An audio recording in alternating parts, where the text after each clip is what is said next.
दुल्हा रोवा काने ले मम्मी के पजरी। दुल्हा रोवेले काने ले मम्मी के पजरी। मम्मी हमारा के चाही सुंदर दुल्हन।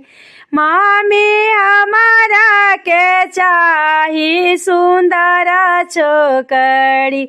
बबुआ बड़ा दूर हुए बनारस नगरी। बबुआ बड़ा दूर हुए बनारस नगरी। बबुआ कहवा से लईबो सुंदर छोकरी। बचवा कहवा से लईबो सुंदर छोकरी। हम पढ़े जाइबो बेचू के काले जावा। हम पढ़े जाइबो बेचू काले जनगरी।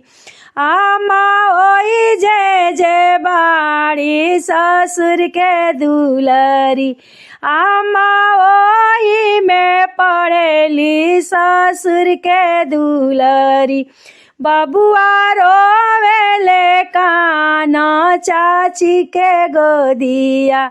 बबुआ रोवेले काने ले दीदी के पजरी। बबुआ रोवा ताड़े काना ताड़े भाभी के पजरी। भाभी हमारा के चाहिए सुंदर छोकरी।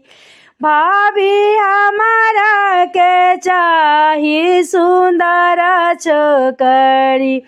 बबुआ बड़ा दूर हुए चंदौली नगरी। बबुआ बड़ा दूर हुए बनारस नगरी। बबुआ कहवा से पाइबो सुंदर छोकरी। बबुआ कहवा में पाइबो सुंदर छोकरी।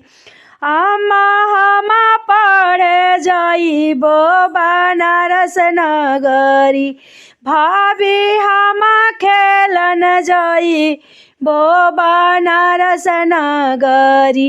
दीदी हम पढ़न जाइबो बनारस नगरी। दीदी ओई में ही पढ़ेली सरवा के दुलरी। भाभी ओही में पढ़ेली सरवा के दुलरी। भाभी ओही में आवेली ससुर के दुलरी। बबुआ रोवेले काने ले मम्मी के पजरी। बबुआ रोवा ताड़े काने ले मम्मी के पजरी। बबुआ रोवा ताड़े काने ले मम्मी के पजरी।